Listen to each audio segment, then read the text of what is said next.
Wizardry.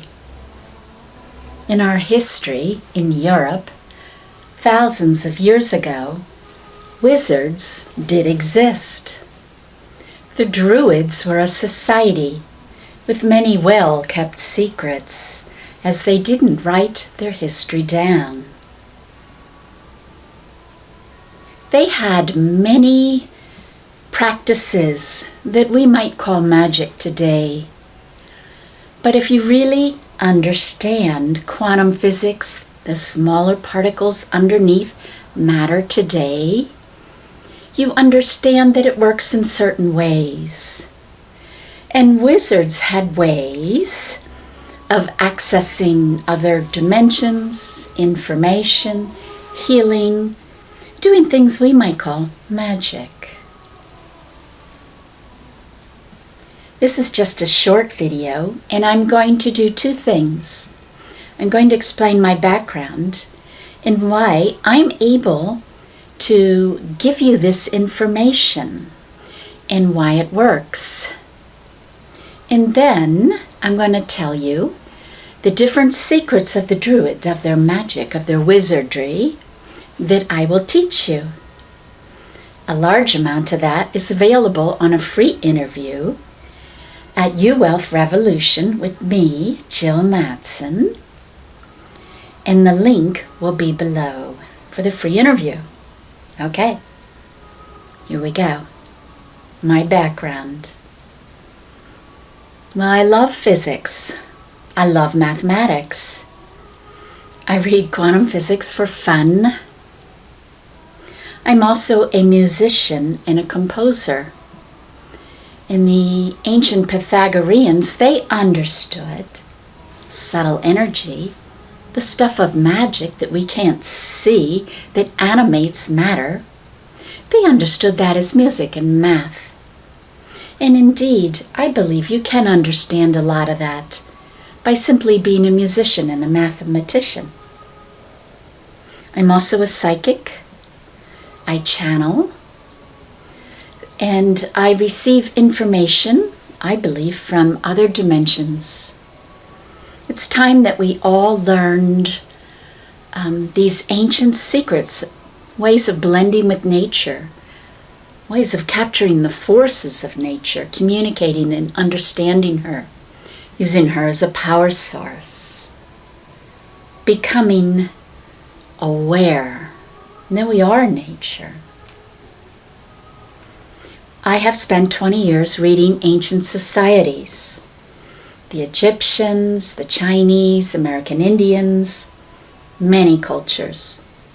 They're all doing magic, which is really a manipulation of subtle energy. Think of Reiki, a manipulation of subtle energy. And by spending so long learning all these methods that were often used across the globe, I've been able to uncover how magic or energy healing works.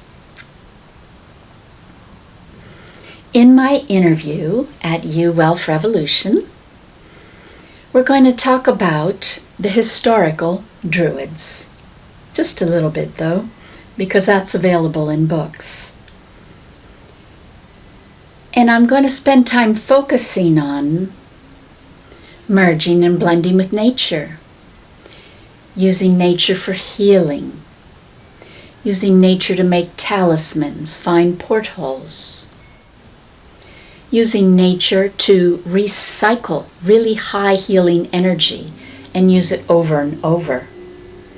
Think that the moon lifts up the world's oceans, and that moon energy is real. And the Druids used to harness that for very beneficial purposes.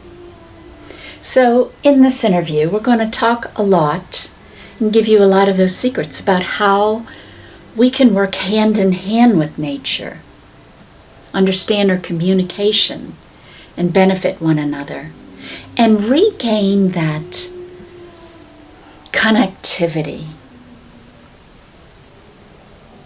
Then I'm going to spend a lot of time on shape-shifting. One of the things the Druids did all the time was they merged their consciousness with different items in nature. Not so much their physical bodies, although there are stories of that too. But think that like Victor Schauenberger, a scientist, maybe on a smaller comparison to like Nikola Tesla, he got his source of information for his inventions, he said, from merging with water. And water, in his language, communicated her secrets that today are verified by science. So a druid has a way of becoming one with a tree for power, for immunity, for deep love. To have that balance where you can see the big picture and yet grow deep roots and be connected to great nutrition. The Druids would spend their whole life merging. They would merge with a bird, and they would rise above the fray between petty neighboring kingdoms, so they could see the whole big picture and give very good advice. An eagle had good eyesight. If you merge with the energy of the eagle, what does that do to your eyesight? The wizards would say it improves it. So there's a lot of time and effort spent on shape-shifting. Exactly how to do it. And finally, you'll listen to some of my rune sounds. Ancient runes were like alphabet letters in their crudest form. The wizards would like to think they're much more. And science is now confirming that any shape has energy. Think if you have a ball, the energy goes inside and bounces off the edges of the ball and forms wave interference patterns, a signature energy. And different energies were useful for different purposes. Even 2D lines, science is now confirming, have unique signature energies. The runes are shapes, and they were carved into stones and wood. So they could be 3D or 2D, but both create the same energy pattern. And they were known for their broader and deeper energy. The runes were also tossed for prophecy, much like the I Ching sticks.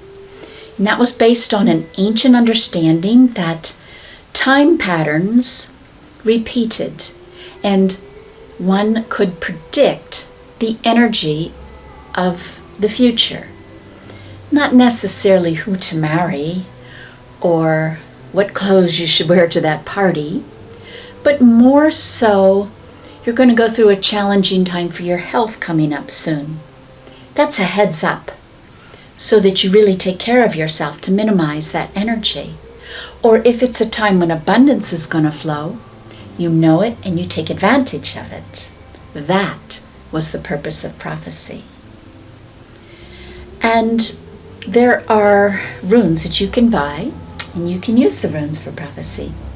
Therefore, I took the less traveled path, and I have a method in which the ancients used to transpose sacred geometry and shapes into tones and harmonics expressed as vowel sounds, making the energy of a shape into sound makes it much more potent.